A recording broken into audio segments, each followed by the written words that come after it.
po sa bawat isa sa atin at welcome po sa ating quiet time. Sumati nawang kapayapaan ng ating Panginoon. Pagbulay-bulayan po natin ikalawang Timoteo chapter 3 verse 16. Ang lahat ng kasulatan ay kinasihan ng Diyos at kapaki-pakinabang sa pagtuturo ng katotohanan, sa pagsaway sa kamalian, sa pagtutuwid sa likong gawain, at sa pagsasanay para sa matuwid na pamumuhay. Mga kapatid, isa lang ang tinutukoy sa talatang ito, ang Biblia. Ang Biblia na makikita natin ang iba't ibang aklat, iba't ibang kasulatan na marami itong kapahayagan sa buhay ng tao. Kaya tinatawag na ang Biblia ay collection of books or library na iisang libro pero maraming books ang nakapaloob dito.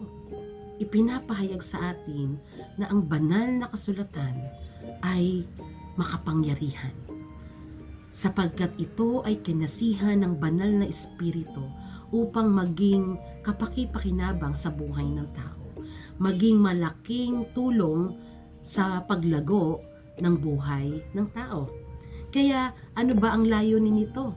Ano ba ang nagagawa nito sa atin? Ito ay magagamit natin sa pagtuturo ng katotohanan. Hindi naman ito magtuturo ng kasinungalingan.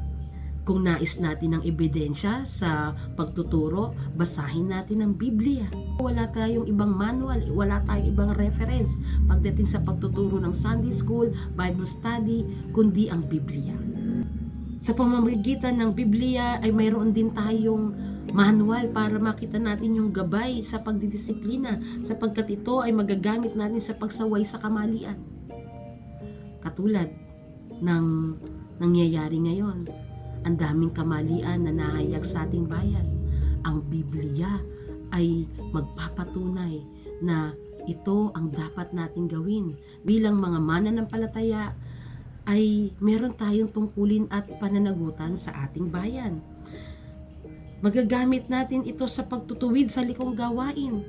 Maaari nating i-assess ang ating sarili ayon sa nasusulat sa Biblia upang masaliksik natin, tayo ba ay nasa katwiran pa, tayo ba ay matuwid pa, tayo ba ay nasa tamang landas pa.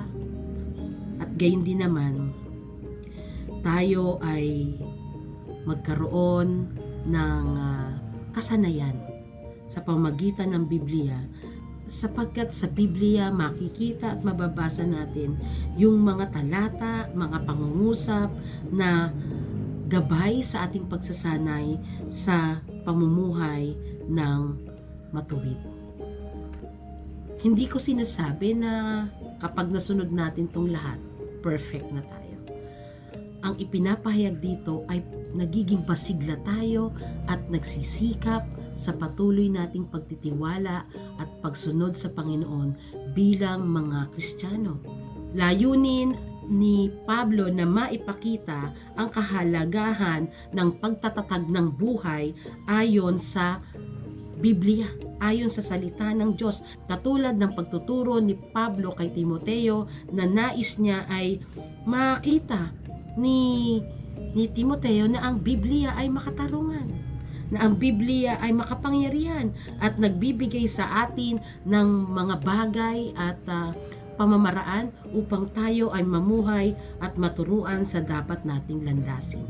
Kaya tunay na kinikilala natin yung mga kinasihan ng Diyos para maisulat ang Biblia upang maitala ang lahat ng ito sa kanilang mga patotoo at karanasan na ngayon, mga kapatid, tayo sa bagong panahon ay maaari tayong tawaging mga Modern Testament.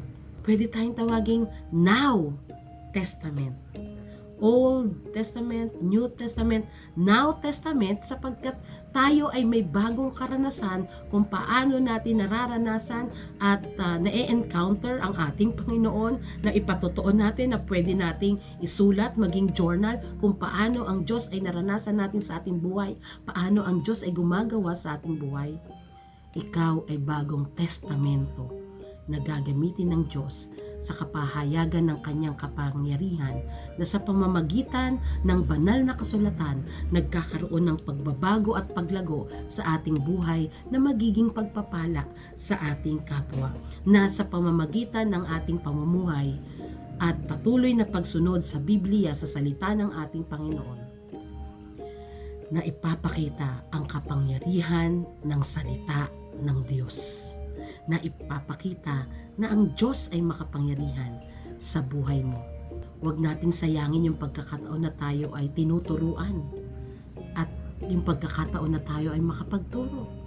Huwag din nating hayaang lumipas ang panahon na hindi natin nasasaliksik ang ating sarili, sapagkat ang pagsasaliksik sa sarili ay nagbibigay sa atin ng pagkakataon lalong lumago sa ating pananampalataya, at lagi nating masumpungan ang katotohanan na nagmumula sa Panginoon. Kaya kapatid, mapalad ka kung patuloy kang nagsasaliksik ng Biblia at nagpapalalim, sapagkat ikaw mismo ay kakasihan ng Diyos sa kapangyarihan ng kanyang banal espiritu upang magpahayag at magpatotoo ng kanyang kadakilaan. Tayo manalangin.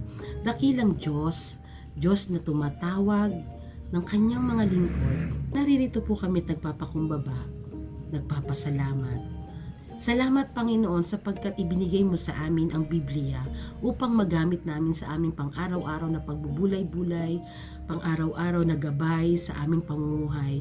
Tulungan niyo po kami na maging bukas ang aming puso at isipan sa lahat ng inyong pangungusap upang makasunod kami sa nais mo at hindi sa aming pansariling kagustuhan lamang.